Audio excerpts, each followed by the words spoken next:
नमस्कार दोस्तों, स्वागत है आपका मेरे YouTube चैनल पर। मैं कविता आपके लिए लेकर आई हूँ IGNOU solve old question paper की सीरीज। दोस्तों, परीक्षा की तैयारी कभी आसान नहीं लगती, लेकिन सही दिशा और सही मार्गदर्शन से ये सफर बहुत सरल हो जाता है। याद रखिए, मेहनत कभी बेकार नहीं जाती और सही तैयारी हमेशा सफलता दिलाती है। इस सीरीज में अब मैं आपके लिए लेकर आऊंगी पिछले 3 वर्षों के प्रश्न पत्र हल करके सरल हिंदी माध्यम में मैं आपके सामने प्रस्तुत करूंगी। ये हर प्रश्न को पॉइंट पर समझाया जाएगा ताकि आप न सिर्फ याद कर सकें बल्कि अच्छे अंक भी प्राप्त कर सकें। अगर आप इग्नू के स्टूडेंट हैं और हिंदी माध्यम में पढ़ाई करते हैं तो यह सीरीज आपके लिए बहुत उपयोगी सिद्ध होगी। तो चलिए शुरू करते हैं। यह क्वेश्चन हमारा 2020-25 इग्नू एमएसओ 01 शिक्षा का समाजशास्त्र का हिंदी माध्यम सॉल्व क्वेश्चन पेपर है। यहाँ पर मैंने आपको क्वेश्चन पेपर का स्क्रीनशॉट दिया हुआ है कि 2025 में दिसंबर में कौन कौन से क्वेश्चंस आए थे। टोटल 2 सेक्शंस होते हैं। पहले सेक्शन में 5 क्वेश्चंस होते हैं और दूसरे सेक्शन में भी 5 क्वेश्चन होते हैं। एक सेक्शन से आपको 3 और एक सेक्शन से आपको 2 क्वेश्चन करने होते हैं।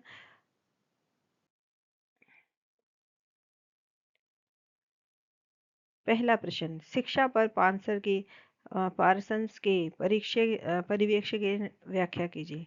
टॉल्स्टॉय पर पार्सन प्रकायवादी समाजशास्त्री थे। प्रकायवादी समाजशास्त्री का मतलब है कि वे शास्त्री जो समाज को एक संगठित प्रणाली सिस्टम मानते हैं। यह समझने की कोशिश करते हैं कि समाज को अलग अलग हिस्सों जैसे परिवार, शिक्षा, धर्म, राजनीति किस तरह मिलकर समाज को स्थिर और संतुलन बनाए रखते हैं। उन्होंने शिक्षा को समाज की स्थिरता और निरंतरता बनाए रखने वाला संस्थान माना। उनके अनुसार शिक्षा केवल ज्ञान देने की प्रक्रिया नहीं है, बल्कि यह समाज में मूल्यों, मानदंडों और भूमिकाओं को अगली पीढ़ी तक पहुंचाने का साधन है।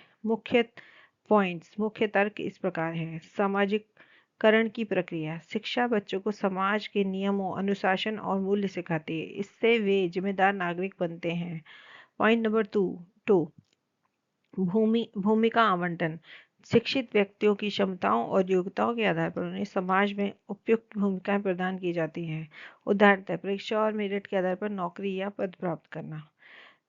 जैसा कि आपने जैसा कि आप जानते हैं कि अगर किसी ने डॉक्टरी पढ़ी है तो वो डॉक्टर बनता है, अगर किसी ने एलएलबी की है तो वो लॉयर बनता है। इसी प्रकार जो शिक्षा होती है वो भूमिकाओं को, रोल्स को मतलब एलोकेट करती है हर एक की क्वालिफिकेशन के हिसाब से। समान अवसर। पार्सन्स का मान पार्सन्स का मानना था कि शिक्षा सभी को समान अवसर देती है ताकि प्रतिभा और योग्यता के आधार पर सामाजिक गतिशीलता हो सके। यह हर व्यक्ति को समान अवसर प्रदान करती है जिससे कि वो लोग अपनी क्वालिफिकेशन के हिसाब से पद को प्राप्त कर सकें। एजाइल मॉडर्न मॉडल से संबंध। शिक्षा समाज के लक्ष्यों की प्राप्ति और एकीकरण में योगदान देती है। स्थिरता एंड निरंतरता। शिक्षा समाज को स्थिर बनाए रखती है क्योंकि यह परंपराओं को और मूल्यों को पीढ़ी दर पीढ़ी स्थानांतरित करती है। जैसा कि आप जानते ही हैं, शिक्षा लोग अपने बच्चों को चीज़ों के बारे में बताते हैं। यह भी एक प्रकार की शिक्षा है। इन्हीं मूल्यों को लोग पीढ़ी दर पीढ़ी एक दूसरे को ट्रांसफर करते हैं। सांस्कृतिक एकता। शिक्षा समाज में साझा सांस्कृतिक मूल्यों को मजबूत करती है। अनुशासन और नियंत्रण। शिक्षा संस्थान बच्चों को अनुशासन और नियंत्रण के नियमों से परिचित कराते हैं। पारस्परिक एवं मेरिट। शिक्षा प्रणाली प्रतियोगिता और मेरिट के आधार पर व्यक्ति को आगे बढ़ने में सहायता करते हैं और बढ़ने के समान अवसर प्रदान करते हैं। सामाजिक गतिशीलता।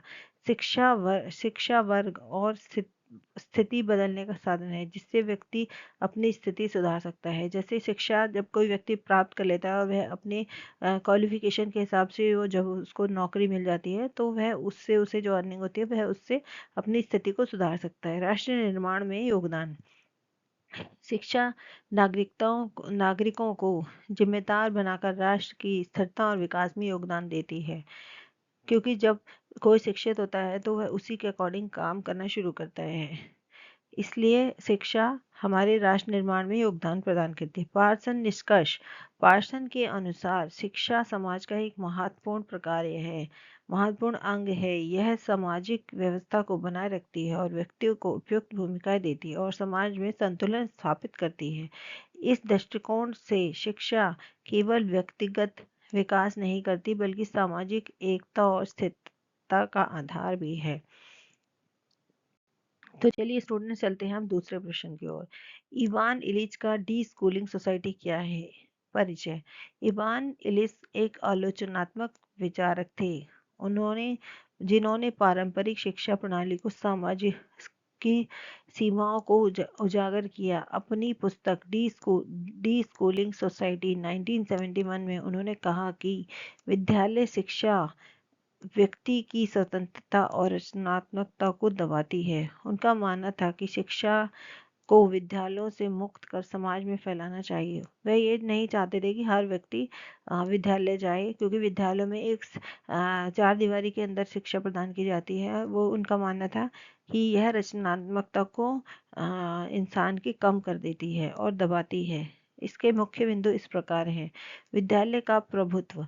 इलिच के अनुसार विद्यालय शिक्षा को इस संस्थागत ढांचे में बांध देता है, जिससे सीखना केवल डिग्री और प्रमाण पत्र तक सीमित हो जाता है। उनका मानना था कि यहाँ पर प्रैक्टिकल नॉलेज नहीं दी जाती है, रचनात्मकता नहीं सिखाई जाती है। इसलिए वह डिग्री और प्रमाण पत्र तो मिल जाते हैं पर लोगों के अंदर नॉलेज नहीं होती उस चीज़ की। ज्ञान का वस्तुकरण। शिक्षा को वस्तु बना दिया जाता है जिसे केवल विद्यालय में ही प्राप्त किया जा सकता है। रचनात्मकता का ह्रास। रचनात्मकता, क्रिएटिविटी खत्म हो जाती है, स्वतंत्र सोच को दबा देता है। समानता का अभाव। विद्यालय प्रणाली अमीर और गरीब के बीच असमानता को बढ़ाती है। शिक्षा, स्वतंत्र शिक्षा का समर्थन। इलिच ने कहा, शिक्षा को समाज में स्वतंत्र रूप से उपलब्ध होना चाहिए। Learning network. उन्होंने सुझाव दिया, लोग आपस में सीखने के लिए नेटवर्क बनाएं जहां ज्ञान साझा किया जा सके। अनुभव आधारित शिक्षा। शिक्षा केवल पुस्तकों तक सीमित नहीं होनी चाहिए बल्कि जीवन के अनुभवों से भी होनी चाहिए। शिक्षक की भूमिका। शिक्षक मार्गदर्शक हो, नियंत्रक नहीं। जैसे कि आपने देखा है कई स्कूलों में शिक्षक बहुत ही कट्टर और बहुत ही बच्चों के साथ रूडली बिहेव करते हैं। वो उनका मानना था ऐसे नहीं होना चाहिए, उनको मार्गदर्शक की तरह दिखाना चाहिए बच्चों को रास्ता, ना कि उनके ऊपर नियंत्रण करके उन्हें सिखाना चाहिए। समाज में सीखने का अवसर। पुस्तकालय, मीडिया, कार्यस्थल और समुदाय शिक्षा के स्रोत बन सकते हैं। स्वतंत्र और लोकतंत्र। डी स्कूलिंग में व्यक्ति स्वतंत्र रूप से सीख सकता है और लोकतांत्रिक समाज मजबूत होता है।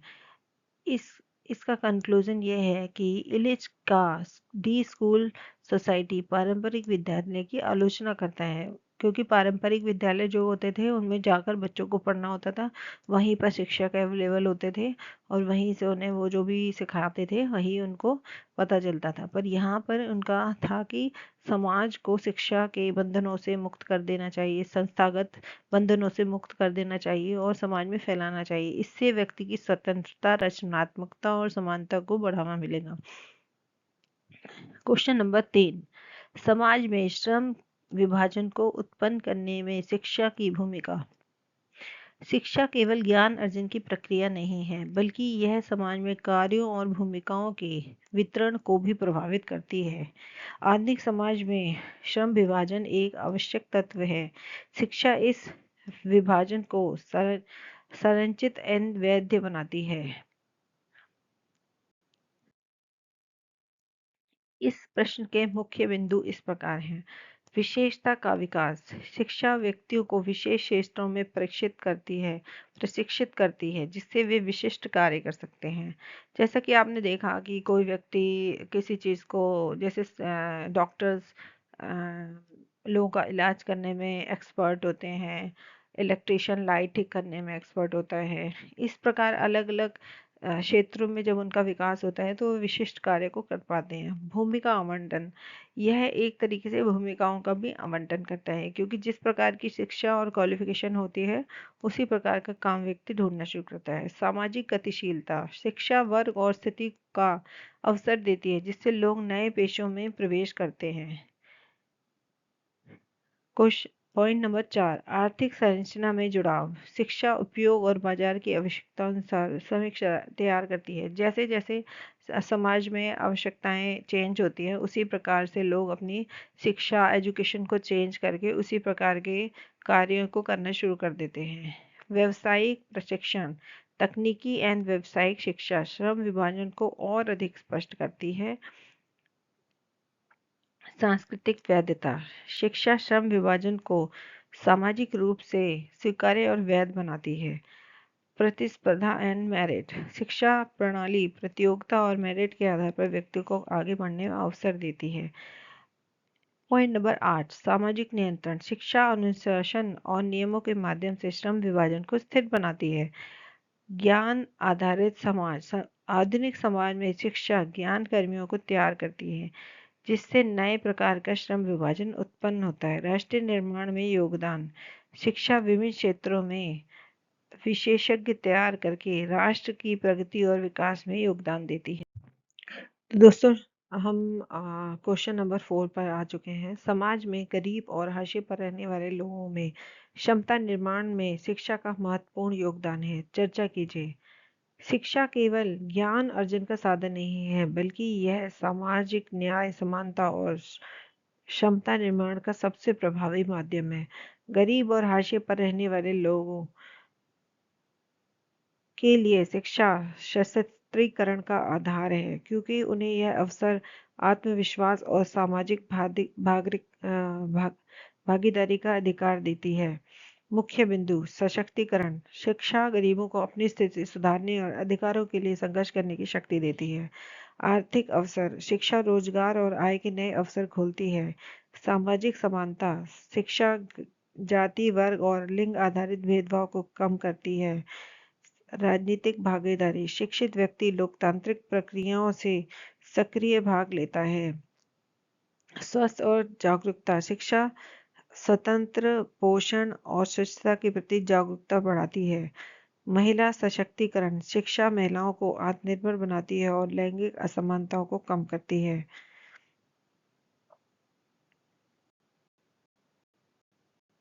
तकनीकी कौशल, शिक्षा तकनीक और व्यावसायिक कौशल प्रदान करके योगदान रोजगार की क्षमता बढ़ाती है। सांस्कृतिक आत्मविश्वास, शिक्षा हाशिए पर रहने वाले समुदायों को अपनी सांस्कृतिक पहचान बनाए रखने में मदद करती है।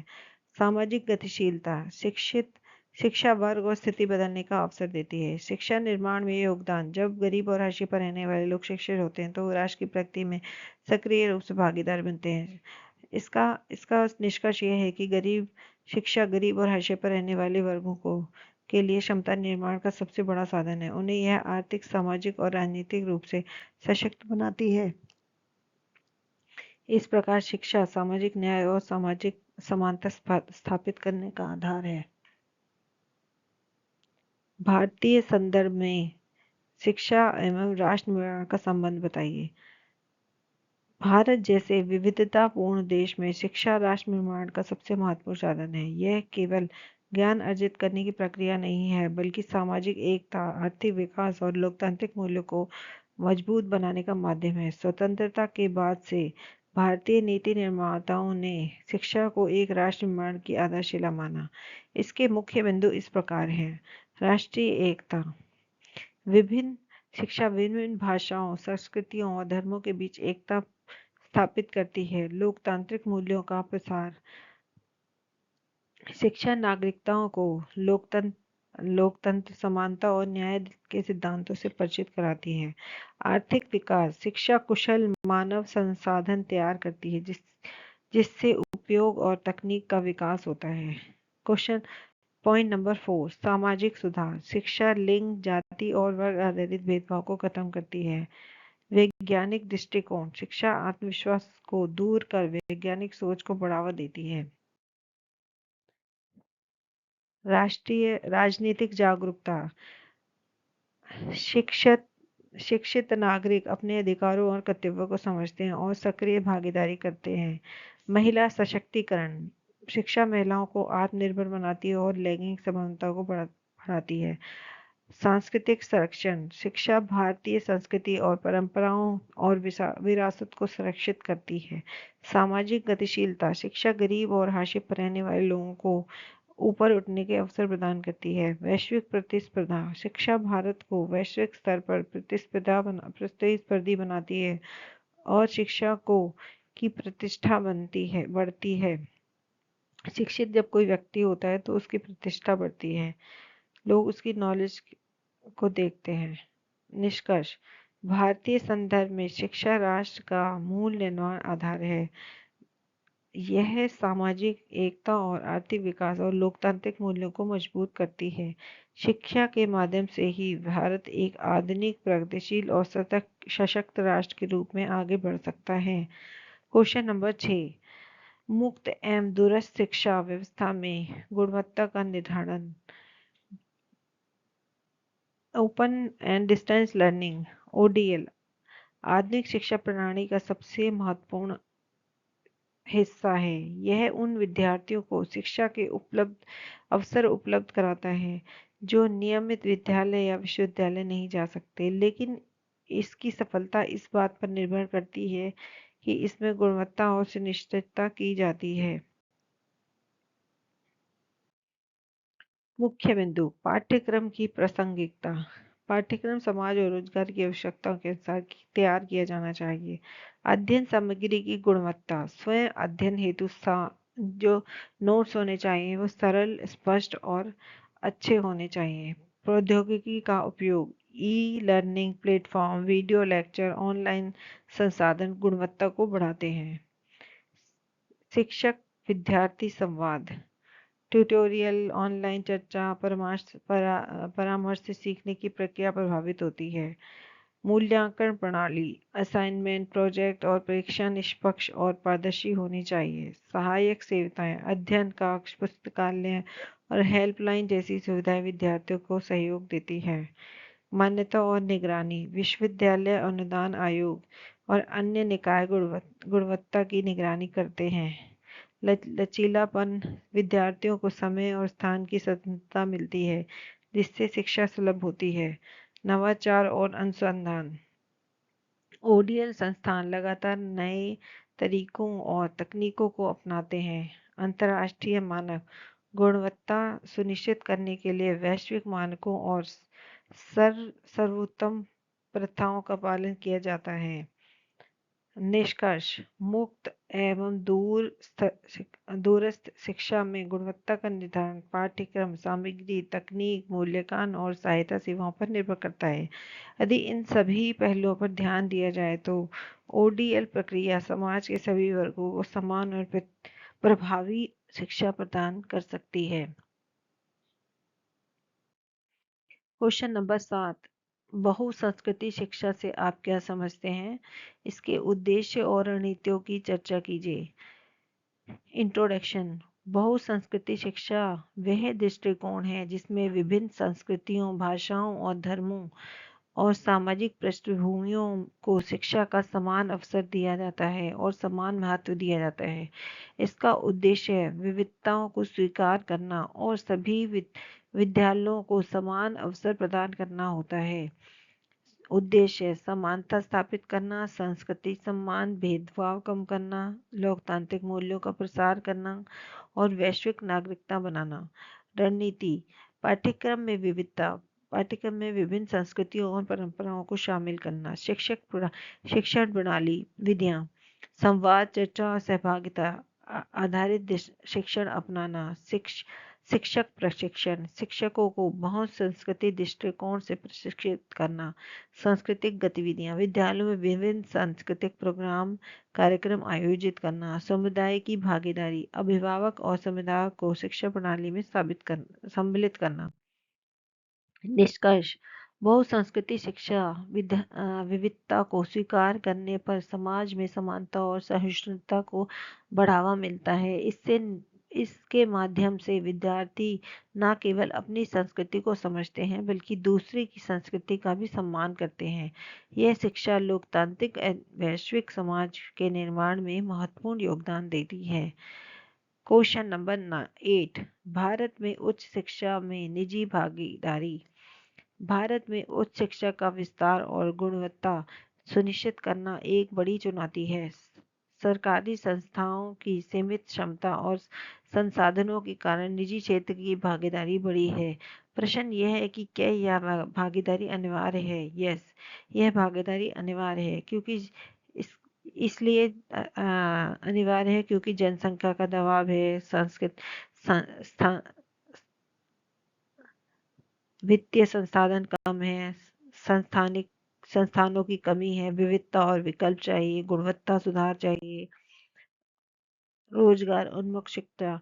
निजी विद्यालय उद्योग की आवश्यकता के अनुसार पाठ्यक्रम तैयार करते हैं। अनुसंधान एवं कुछ निजी संस्थान अनुसंधान और नवाचार को बढ़ावा देते हैं। समानता की चुनौती, नियमन की आवश्यकता, संतुलन का दृष्टिकोण। भारत में उच्च शिक्षा में निजी भागीदारी अनिवार्य है क्योंकि सरकारी संस्थान पर्याप्त नहीं है, लेकिन यह भागीदारी तभी लाभकारी होगी जब इसे उचित नियमन और समानता के दृष्टिकोण से संचालित किया जाए। निजी और सार्वजनिक क्षेत्र का संतुलन ही शिक्षा को व्यापक, गुणवत्ता और न्यायसंगत बना देता है। मैं आशा करती हूँ आप लोगों को ये सब समझ में आ रहा होगा। अगर किसी को कोई पॉइंट समझ में नहीं आता है या कोई क्वेश्चन समझ नहीं आता है तो वह मुझे कमेंट करके पूछ सकता है। अब चलिए हम करते हैं डिस्कस क्वेश्चन नंबर 9। सभी के लिए शिक्षा के प्रति भारतीय सरकार द्वारा अपनाई गई रणनीति। भारत में शिक्षा को मौलिक अधिकार माना गया है। संविधान के अनुच्छेद 21A के तहत 6 से 14 साल तक के बच्चों को मुफ्त शिक्षा और अनिवार्य शिक्षा का अधिकार दिया गया है। सरकार ने सभी के लिए शिक्षा सुनिश्चित करने हेतु कई योजनाएं और नीतियां लागू की हैं। मुख्य बिंदु, राष्ट्रीय नीति NEP शिक्षा को सुधारने और समान अवसर देने के लिए नई रणनीति बनाई गई। सर्व शिक्षा अभियान, मिड डे मील, जिसमें से कुछ चीज़ों के बारे में आपको पता ही है, जैसे स्कूलों में मिड डे मील दिया जाता है, शिक्षा अभियान चलाया जाता है, RTI एक्ट निकाले गए हैं, डिजिटल शिक्षा की पहल की गई है जिसमें बालिका शिक्षा कार्यक्रम चलाया गया है। वंचित वर्गों के लिए छात्रवृत्ति मिलती है, उनको मुफ्त एवं दूरस्थ शिक्षा बनाई गई है। साक्षरता अभियान बनाया गया है। भारतीय सरकार ने सभी के लिए शिक्षा सुनिश्चित करने हेतु अनेक रणनीतियां अपनाई हैं जिससे शिक्षा की पहुंच, गुणवत्ता और समानता में सुधार हुआ है। हालांकि चुनौतियां अभी भी हैं क्योंकि सब तक वो चीज़ें नहीं पहुंच पाई हैं, लेकिन इन प्रयासों से शिक्षा का लोकतंत्रीकरण और सामाजिक न्याय संभव हुआ है।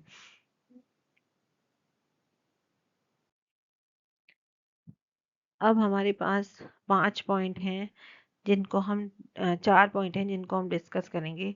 ज्ञान कार्यकर्ता, नॉलेज वर्कर। ज्ञान कार्यकर्ता वे लोग होते हैं जिनका मुख्य कार्य ज्ञान का सृजन, विश्लेषण और उपयोग करना होता है। आधुनिक समाज में यह वर्ग अत्यंत महत्वपूर्ण है क्योंकि अर्थव्यवस्था अब ज्ञान और सूचना पर आधारित हो गई है। शिक्षा शोधकर्ता, IT विशेषज्ञ, वैज्ञानिक और प्रबंधक इसके उदाहरण हैं। ये लोग केवल श्रम नहीं बल्कि विचार और नवाचार और समस्या समाधान प्रस्तुत करते हैं। ज्ञान कार्यकर्ता समाज को नई दिशा देते हैं, तकनीकी प्रगति को सफल बनाते हैं। भारत जैसे विकासशील में कार्यकर्ताओं की भूमिका राष्ट्र निर्माण में वैश्विक प्रतिस्पर्धा में निर्णायक है। डिजिटल डिवाइस का अर्थ है सूचना एवं तकनीक तक पहुंचने में असमानता। डिजिटल डिवाइड समाज के अमीर और गरीब, शहरी और ग्रामीण, शिक्षित और अशिक्षित वर्गों के बीच यह अंतर स्पष्ट है। जिसके पास इंटरनेट, कंप्यूटर, स्मार्टफोन है वे शिक्षा, रोजगार और सूचना के तक आसानी से पहुंच पाते हैं, जबकि जिनके पास ये चीज़ें नहीं होगी वो उनको पहुंचने में बहुत मुश्किल होगी। इसको कम करने के लिए सरकार डिजिटल साक्षरता अभियान, मुफ्त फोन इंटरनेट सुविधा, ग्रामीण क्षेत्रों में तकनीकी पहुंचाने पर जोर दे रही है। डिजिटल समानता ही आधुनिक समाज में न्याय और अवसर सुनिश्चित करेगी। जैसे उत्तर प्रदेश सरकार अपने स्टूडेंट्स को लैपटॉप, फोन्स वगैरह प्रोवाइड करती है। शिक्षा का वस्तुकरण। जब शिक्षा को एक वस्तु या उत्पाद की तरह देखा जाता है तो इसे वस्तुकरण कहा जाता है। निजी शिक्षण संस्थानों द्वारा शिक्षा का लाभ कमाने का साधन बना दिया गया है। शिक्षा बहुत महंगी कर दी जाती है, फीस को हर हर साल बढ़ा दिया जाता है, ड्रेसेस चेंज की जाती हैं। इस तरह से शिक्षा का वस्तुकरण कर दिया जाता है। इससे समाज में असमानता और न्याय प्रभावित होता है। भारत में निजी विद्यालयों और कोचिंग संस्थाओं की बढ़ती संख्या शिक्षा के वस्तुकरण का उदाहरण है। इसे रोकने के लिए सरकारी नियमन और सार्वजनिक शिक्षा को मजबूत करना आवश्यक है। सामाजिक विकास बैठक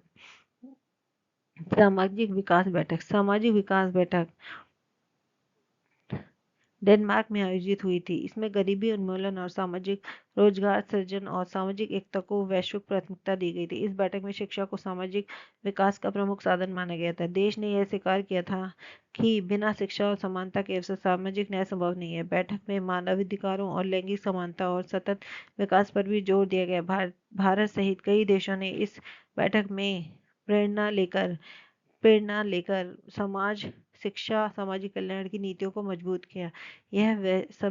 सम्मेलन वैश्विक स्तर पर सामाजिक न्याय और शिक्षा की दिशा में एक ऐतिहासिक कदम था। दोस्तों, आज हमने इग्नू के पुराने प्रश्न पत्र MSOE 0 2025 प्रश्न पत्र को पूरा हल किया। Thanks for watching my video. Please like, share and comment and subscribe my channel. याद रखिए, तैयारी जितनी स्पष्ट और पॉइंट वाइज होगी, सफलता उतनी ही आसान होगी। अगर यह वीडियो आपको उपयोगी लगा हो तो इसे लाइक, शेयर जरूर करें। इस चैनल को सब्सक्राइब करें ताकि मेरे आने वाले सभी सॉल्व सॉल्व क्वेश्चन पेपर आप तक पहुंच सकें। आपकी मेहनत और मेरी मदद मिलकर आपके अच्छे अंक ला सकती है। तो जुड़े रहिए और अगले वीडियो में मिलते हैं एक नए प्रश्न पत्र हल के साथ। धन्यवाद।